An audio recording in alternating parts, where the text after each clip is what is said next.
Gentlemen, you are both drunk on cosmic wine. Welcome to the show. I'm Dr. Mark Sylvester. And I'm Dr. Richard Schulman. This is Alt Psych.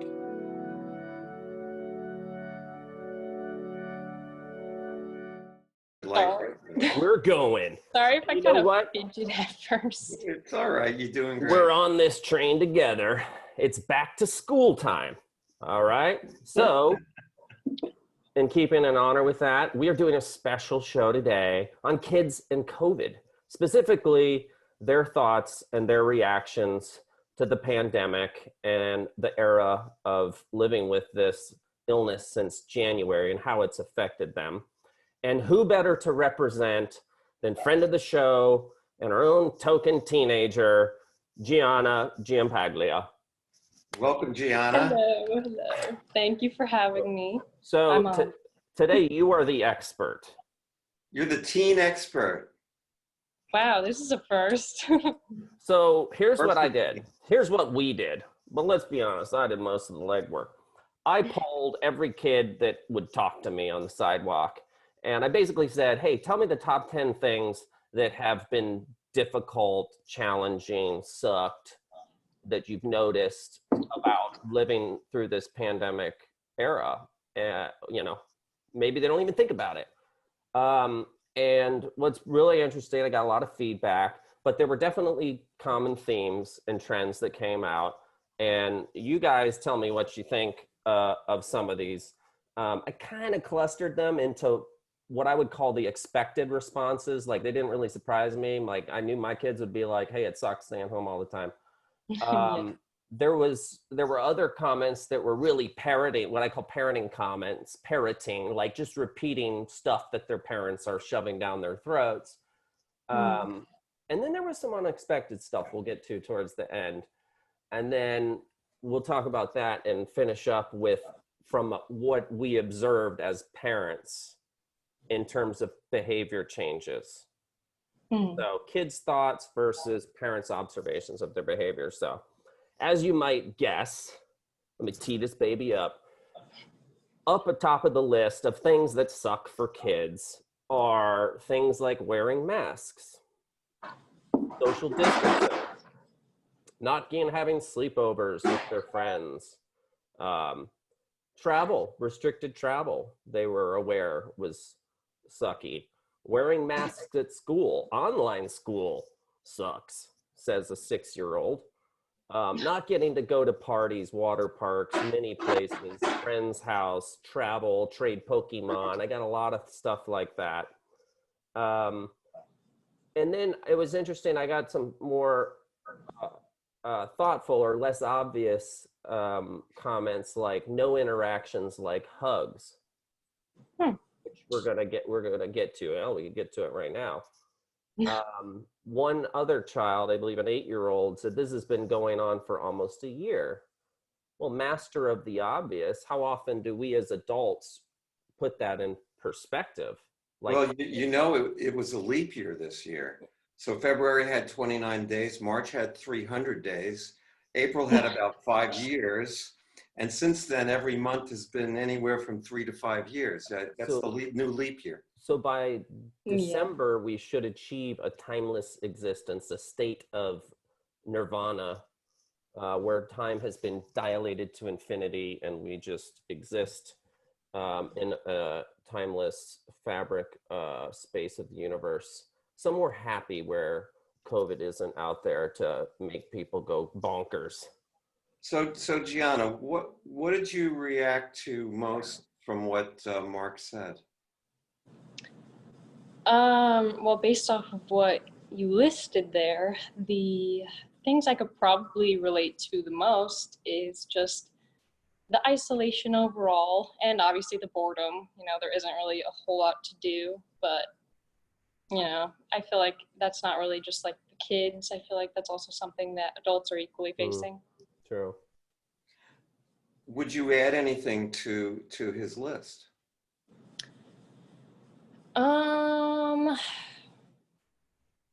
I feel like for the people that I have spoken to, at least about what's going on, I've noticed that there's a lot more anxiety and depression through the people that I am friends with. I think that's just because of the lack of social life right now. Like, obviously, you're not going to be as happy as you would if you were able to go out with your friends every day, but I don't know. It could also just kind of be the way things are changing in the world. Are they telling you that they're feeling more anxious, or you just know them and you see a change from their baseline behavior and you are recognizing anxiety in them? Well, I mean, it's kind of different with everyone. Like, one of my closest friends, she doesn't really notice every little thing that she does on her own, really, but she's also 17, so that could also just be that. But yeah, so it's kind of just a lot more me informing her of the things that might be happening to make her feel the way that she's feeling. But I don't know. I mean, a few people have known right away what was causing their anxiety. Yeah. Do So you that's, talk about this a lot with your friends? I mean, the whole Not idea of all of COVID and that them. kind of stuff. 'Cause I'm wondering, if kids are scared of dying from this stuff. Um, Honestly, I really don't feel that anyone's as panicked as they were when it first started. I mean, obviously, but much less so. Okay. Because, I mean, like, I really haven't heard any kind of fear or panic from anyone that I've spoken to about it anymore. Now it's just kind of more of annoyance because of the fact that it's still lingering. So, yeah. And I mean, that's kind of what I was trying to elicit with polling all these kids is because, we change so fast when we're young. A 5-year-old reacts very differently than a 4-year-old, and a 6-year-old very different from a 5. And you're the top of the food chain. You're the expert teen, the token teen, 18-year-old, which is why we brought you on, because I did less research on what the 18-year-olds thought. But the things that cause them the anxiety, whether that's death anxiety, I had one kid who said one of the worst parts about it is stores are running out of toilet paper. Okay. That might be in the parroting that's section still a thing. too, but apparently, and saying that they hardly get to travel. Is that parenting from their parents, or are their parents wealthy, Lakewood Ranch, and they always take this vacation, and this year they didn't get to do it, missed out on That's true. camps or whatever. There was a lot of humor in there too, but I always would pay attention to their age. And I noticed that the older that they got, now I'm saying up around 9, 10, 11, 12, their responses tended to be less individuated, like you would expect it to be, and more impressionistic, meaning parroting or copying and regurgitating what they heard from their parents. So I had a 9-year-old tell me that the worst part about the COVID era for him, or one of the worst, was Fox News. As a 9-year-old. I had a 10-year-old tell me people are overreacting. There's a cure for this. Okay. Unless that's like Doogie Howser and they've discovered the cure. That's parroting what they're hearing from their parents, or maybe another media source. But Yeah, I'm not expecting this to come from a 9 or a 10-year-old for sure. Yeah. And then there were unexpected comments. Probably the worst thing that tops the list was a 4-year-old I asked, who started crying because they are afraid they are going to kill their grandparents. Aww. Actually, I've heard that one that kids didn't want to go out because they were afraid they were going to get sick and bring it home. And that's unexpected too, because you'd think a 4, 5, 6-year-old would be a lot more self-centered and less sort of aware of and an altruistic way about how I need to protect my family. That's sort of the parent's role, is to protect the child and the family. So just this poll has been fascinating across many levels to see developmentally how kids give different answers, how they're brainwashed or parroted from their parents to give certain answers, how some of them do individuate and think of great things like what you were just talking about. But the common theme above all of this is people are thinking, kids are thinking just like adults. We think that, oh, you know, we sheltered them. I don't expose my kids to this or that. Even those kids have opinions, and they're aware of changes no matter how much you did to protect them. And the consequences that it's affecting, mostly negative, although I understand, Gianna, you're going to tell us about some positives here, and maybe end in a positive perspective. But these are not challenges I had when I was a 4-year-old or a 6-year-old or an 8-year-old or a 10-year-old. And these are going to shape, I think, their psyches for a long time, if not the rest of their life, almost like, you know, children of the Depression carried with them this sense of never wasting food the rest of their life. You know, when we got out of the Depression, they could go back to wasting food. They didn't. It shaped who they were and their values and their identity and kind of how they're interfacing with the world, if you will. So, like, what are your thoughts on that? We all have these things. You find you have more time on them now? A little bit, yeah, quite a bit. Yeah, I would think so, because, you know, we don't, I mean, I've always felt that reality was actually more interesting than virtual reality. But it seems like, it's almost like reality has been constricted. You don't have your ordinary reality. You can't do the ordinary things you would do to cope. You know, we can't go to concerts. You know, there's no ball games that have fans, you know, that kind of thing. There's no movie theaters that are open. No lightning games. No lightning games, that's right, honey. She knows how to yell at lightning games, by the way. Well, That I do. it's interesting that no kids observed what you were just saying there, or at least they couldn't think of it on the spot. Some of them I just stopped on the sidewalk and said, hey, you kid, come here, talk to me. So it might have been a little, Well, people will talk to you, Mark. message. Come on. Some were my own kids that I kept drilling, trying to give me the answers that I thought were in their head. Some were kids I gave it like a homeschooling assignment, and I said, think about it for a couple days and text me back. I asked my nephews. I tried to find every different age. But none of them said, you know what sucks? Spending more time on my device. None of them said that. But that dovetails perfectly into part dos of this segment, which is the parent's observation and perspective. I think the first half's more interesting personally, but me observing my kids and other kids, and I polled parents and I said, hey, what are your observations of how it's affected not only your children, but kids in general? And we got some really interesting answers as well. Like one mother, probably about 8-10-year-old kids, noticed that they're playing less, like siblings were playing less with each other. That's interesting. Why would they be playing less? You know, they've got a 5-month summer. Shouldn't they be playing more? So why? Maybe it's because they're just together so much that, you know, at the end of the day, they're over it. No, I think you're right on. So that's a negative consequence that I've observed that they haven't probably been able to enunciate or recognize or you know, we tend to like change, and we like unexpected stuff. I mean, that's that whole dopamine hypothesis. So, you know, even when music is unexpected, if you throw something that's unexpected, it activates people and they get interested and they feel pleasure from it.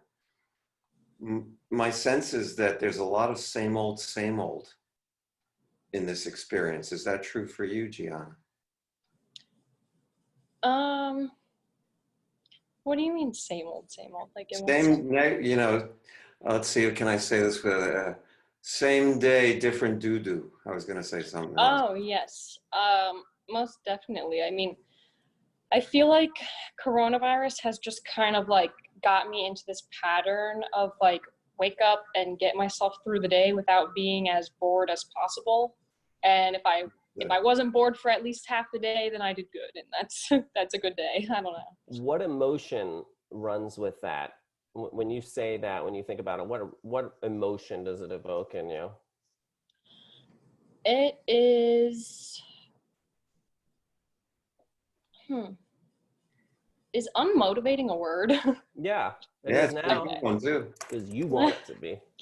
All right, it's unmotivating because I mean, I already kind of had struggled with school prior to this happening. So now that I like really can't even put my foot in the door for myself and actually get myself into school at the moment, it just kind of is really killing the whole vibe of everything. I see what you're saying. So yeah, it's wrecking the je ne sais quoi, the vibe, it seems more automatic. It seems more like it's reduced, like you're being extruded through a set of parameters that pretty much makes stuff not fun, not the same. Yeah. And I want to do something for myself, but it just like doesn't feel like there's a lot to do right now, you know? It kind of feels like a little uphill challenge in ways. Yeah. One of the other things I noticed, and these are on my kids, by the way, they're playing with their toys. Now, do they have any idea how hard I work to earn money to buy these damn toys? They've got a trampoline out back. Since the pandemic, they don't jump on it anymore. They've got a tree house. I haven't seen them in it for months. And it's not because it's hot out. They've got a pool that they don't go in. And I scratch my head like Dr. Schulman style, and I say, well, how? Why? That doesn't make sense. And the only thing, my interpretation is just like if you won the lotto, from that point forward, you'd lose value with everything that you used to value. When they have all of these toys and unrestricted time, like what's the joy? I can do whatever I want, whenever I want, so I'm going to just do nothing. That's a really good point. Thank you. That very likely could be the case, yeah. Yeah, I just made that one up on the spot, but Well, some of that stuff is intuitive. Gianna, you said that there were some positive things that came out of it. I want to finish with the positives. Well, okay. Don't wrecking my Debbie Downer segment. Well, okay, that's true. Let's end on a positive. Well, okay. Here's some more observations. You have more negative to go? More parents' observations. Oh, okay. That would definitely. The parents have noticed that their children are asking more questions and they're more confused. They're seeing more somatization in their kids. That basically means like they're getting more tummy aches and headaches and I don't want to do this. I appreciate the definition. Well, it's for our viewers, not the smart kids like you. Come on. No, I actually needed it. Oh, you did? Oh, okay, my bad. Yeah.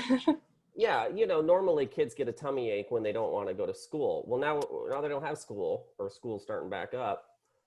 Why were we seeing somatization without the school connection?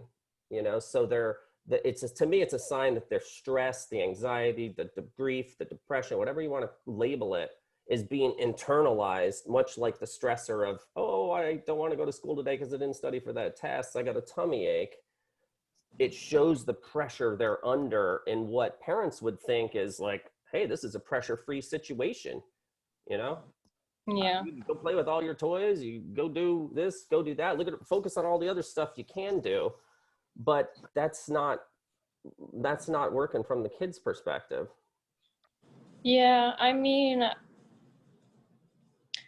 I see what you're saying because I feel like for a lot of kids, their parents are just kind of like looking at them as though, like for my best friend, her mom kind of looks at her as though she should be grateful for this time because it's a time to take a break, kind of. It's time to relax. But I mean, you can't really do that when you're worrying about what's going to happen next. Like, yes, this is kind of a break, but when does that end? Like, where do we pick up? Where do we Yeah, start that's off? that questions and confusion. Does it bother you at all when you do go out, you do go shopping or something, people either wearing masks or being ticked off because someone isn't wearing one? I mean, I'm kind of in middle ground about the masks. Like, I'll wear them if I have to because, you know, I mean, we kind of have to nowadays. Well, but I was But wondering really your reaction to being in that, to looking around and people are wearing it or people are pissed off because someone isn't. Just kind of oh, wondering how you react to it. yeah, I mean, I have gotten plenty of the pissed off reactions about like anytime I go to a store not wearing a mask, like especially with the little lanes, how you're supposed to walk down them. Like if I start One walking direction. this way down an aisle that goes this way, 5 old ladies will be looking at me telling me no. How does Well, it make you feel? What's what? that? What emotion do you have when five old ladies are giving you that look? Do you feel one emotion or a mix of emotions? Kind of a mix of emotions because it's not like, generally at least, it's not like just a polite like, oh, you're going down the wrong aisle. Like it's just this kind of condemning stare or like some rude remark or something. So if they're giving you condemnation, you might be feeling like as if you've done something wrong. You might feel guilty. You might feel angry. Uh, what I hear you Yeah. not saying is you're like, oh, thank you, ma'am. I will turn around and walk with the flow. I will swim with the rest of the goldfish. So Yeah. those are negative things that are being thrown at you without you asking. Um, Do you spend time on the media regarding COVID-19? In other words, I try not to look at it very much anymore because it just gives me a headache. You know, where they're talking about, yeah, are you done with that now? Yeah, I really never was up on the whole CNN headlines and whatever they were saying. What about your friends? As far as you can tell, are they kind of looking at death counts and, you know, all the stuff, or are they just basically going, I don't want to deal with it? Unfortunately, there's like kind of no middle ground for where most of my friends are at. Like half of them are at this place of I don't care what's going on. I just want to party and enjoy my summer and have fun, regardless of who it hurts or who it affects. And then the other half of people are taking this time to kind of like reflect on life and themselves and the situation at hand and kind of evaluate things. Okay. Interesting. And that's probably going to get to the positive here in a second. Let me finish the last perspectives parents give. And I think it's important to mention this. We don't think about this as much in Lakewood Ranch, Florida, but in inner cities, parents were noticing, hey, now these kids that depend on breakfast and lunch to be served at school, now their parents have to provide for that. And for some families, that's a significant thing. Parents are acutely aware of that if that applies to them. Abusive homes, we've talked about this before on the show. Domestic violence is going up when you're home all day with the abuser. There's really no respite or reprieve from that. That can cause a tremendous amount of strain on mental health. But some of those issues where your friends are kind of trying to figure out how to process it, the experience, the whole kit and caboodle is really shaping mostly young people, in my assertion, on how to manifest themselves to the world. How afraid of the world should I be? How engaging should I be with these ladies that are they looking out for me? Are they condemning me? You're getting differing messages. It's confusing. And I would think especially confusing for young people, and parents notice that. I think it's important. And if you don't parent, you better start noticing that. Of course, they noticed increased anxiety. They notice them spending a lot more time on devices, but they don't feel like they have as many options. We know the device screen time warps their fragile little minds. There's got to be limits on that. One of the most interesting things I heard from a parent is a loss of identity. So if you're, I went through phases just like everyone else, and if I was in a water skiing phase, or my daughters were in a gymnastics phase, and they're really identifying themselves with gymnastics, not only the structure and the routine, but as something they really love to do, an outlet for their mental health, it was taken away for confusing reasons, but it was most important, it was gone. And gone with it might have been that attachment to their identity, that loss of their identity. And there's a mini grief in there as well. Like, I don't get to do what was an outlet for me anymore. Well, we tend to get our identity from what we do. Who are you? Well, I'm a student. Well, I'm a psychologist. Who are you? I'm a physician. That's what people will say first. They won't say first, well, who are you? Well, I'm a father. You almost never will hear that. So when you can't do what you ordinarily do, you do lose some of your identity. And it's true of all humans. When we stress, we regress.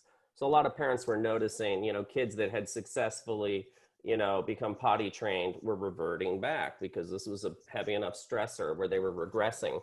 And we all do that. Adults do that by when little old ladies are giving you these nasty looks and all of that, out of fear, out of their own fear and understanding of what they're going through, the illness, the disease.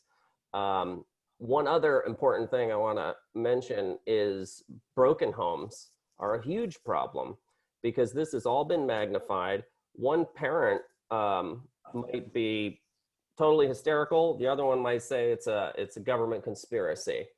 Confusing message for a child? Absolutely. Yeah. I mean, it's bad enough they had to go through a divorce and their parents living separately, except now when we're with mom, or I hate to stereotype, when we're with parent A, we've got to wipe everything, wear masks, sleep up to our neck and sanitizer.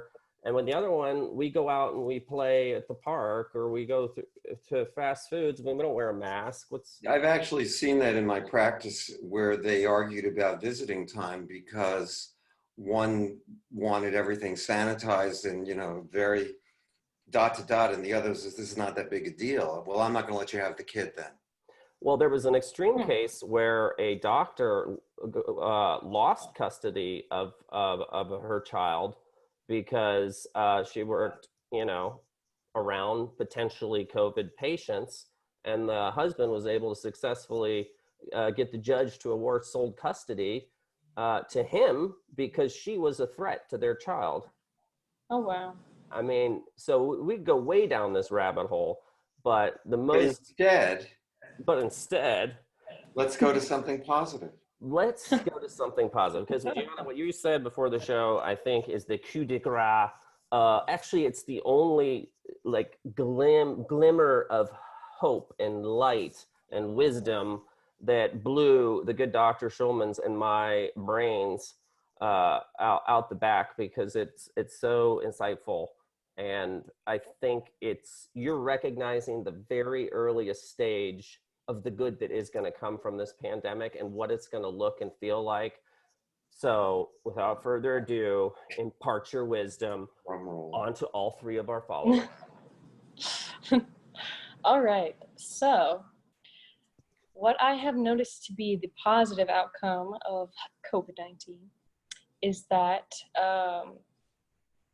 mainly through TikTok, although there have been a lot of other outlets, obviously like YouTube, Instagram, you name it, there's a video. So there's a lot of people coming to realize that there is a lot more spirituality in the world and the universe than we have come to realize. And not only that, but just kind of asking the bigger questions in general. Like, it's opening their minds up to finally understanding, hey, maybe the narrative that I've been given my whole life is not what's actually going on. That's awesome. And it's so awesome. I wish you could just say it again, because the thought of an adult achieving that level of insight and enlightenment, if I may be so bold, is pretty slim. But this is one of the ways that I think kids and their perspective have sort of this wisdom dominion over adults, because we get stuck in and old patterns and behaviors. And the opportunity for the kids right now is to actually think for themselves, develop sort of their own thoughts, ideas. I'm seeing more and more kids turning off their social media and devices and walking out of the room when the parents are watching the news. It's as if they intuitively know, this is insane. I don't need this. This isn't good for my health. Absolutely, yeah. A lot of my friends have been meditating for the first time in their lives. Just really trying to expand their knowledge, which is kind of a first. And the best thing about it really is that it's not limited to your political standing, which is kind of shocking because I feel like a lot of the time when people think outside of the box, they're labeled a conspiracy theorist, or they're just, whatever Especially gaslighting name you can call someone who's Right. thinking outside of the box, they'll name you that. But the great thing about what's going on right now is it's literally like everyone, like liberals, Republicans, Democrats, whoever it is, they're all beginning to finally question the system. Well, and critical thinking, I think up until COVID has been a rapidly dying ideal. And we have the gift of hindsight now because we have stopped the deceleration, I guess, of it. And like you said, kids now are able to say, well, hey, is this right? Is this best? Do I want to do this? Do I need to do this? Should I do this? Can I do this? And that is one of the greatest gifts. I don't think it can be taught in school. It's really, truly life experience. And if that's one positive that comes out of this pandemic, is that we get a generation of kids that don't grow up with anxiety and all this fear, but they grow up with more of a sense of individuality and autonomy and ability to critically think. That would be a tremendous bonus, I guess, of all the suffering across the globe. Well, I'd like for them just to be able to ask questions, hold people accountable. And if they can do it in this environment, they can do it in any environment. Because Well, there is a philosopher that I like named George Gurdjieff, and Gurdjieff's idea was that we get spirituality in the run of everyday life, and that we are initiated by being calm in the chaos. And that's what I think the kids, more than anybody else, are faced with chaos. And if you can stay calm in the chaos, then you are by nature an initiate. You have joined a spiritual movement. And it's almost like we're all being initiated, especially the kids. Because, okay, I'm an old fart and I kind of have my own ways of doing things pretty, and my own ways of coping. Kids are just forming their ways of coping, and they're thrown into this chaos. Well, what's real? What isn't real? How much of this is crap? What can we believe? Are we going to get sick? Are we going to have a home? When is this going to end? You stay calm in all that. You will be really good. Kenobi. I mean, if you consider the Jungian collective unconscious, they were probably receiving all of the fear and uncertainty all over the globe. And like you said, if they can do that, if they can keep it at bay and be the calm in the center of their own storm, whether that's in their life, their family, or the collective, should we all be Borg, hopefully not, then I think that's some mini step towards a level of insight, enlightenment that we need. Well, I mean, look, if you think about it, we're living in this sort of soup of fear. Everywhere you go, there's fear. People they're either afraid that they're being lied to, or they're afraid they're going to get sick, or they're afraid of that there's going to be some kind of blow up of the government, or they're afraid about the election. They're afraid. We live in this real atmosphere of fear. We breathe it all the time. There's no way around that. So we have to cleanse ourselves. We pick up on this stuff just walking around. It's not anything you have to do special. You walk around. You don't even have to turn on your phone or your TV. People fear, and there's this energy everywhere. And that makes it more important that we sort of know ourselves at a deeper level so that we can discern what's good and what's crap, you know? And that becomes a really incredible journey that every human being needs to have. Only now you don't have a choice. That's why it's an opportunity, though, because it's oh yeah, I agree moving with you to on do that. it. But I'm saying that, you know, you don't have a choice. You're in that stuff. You know, I had a patient who said to me, I'm going out of town. I can't take this anymore. I'm going to go out of town. I said, where are you going? Alpha Centauri? Yeah. I mean, like what planet do you expect to not feel this? If you, I mean, Gianna, you were in Los Angeles. Can you imagine? Imagine the fear levels over there. I cannot now. So my friends up in New York City are telling me how bad it is there. I could not imagine LA. So there's no place to go except inside.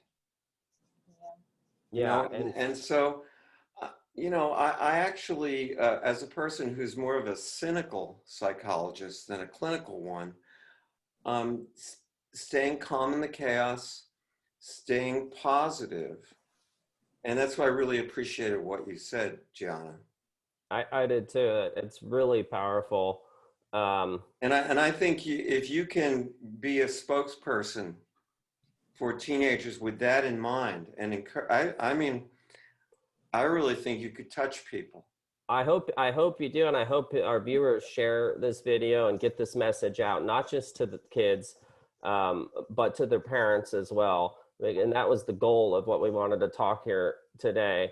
I want to thank Gianna for joining us. This was our very mystery expert special guest who's enlightened both of the doctors this week. Yeah, you really did terrific, and maybe we'll have you back. Maybe we'll have you back as our teen expert on other topics. Would you be willing to do that? Of course, this was actually kind of fun. You are hereby ordained as our. You are the teen expert, Gianna Giampaglia. Yay! So everyone join us next week. We're going to have another special guest, different topic. Dr. Martina Mallory, who's a biologic dentist, is going to talk all about stuff in the mouth and how it relates to physical and mental health. So make sure you don't miss that, because she's almost as good as Gianna. She's really terrific, actually. Gianna. All right. Well, I appreciate all of you, and let's spread the word. And until next week, remember, be well. Hey, we almost got it that time. Goodbye.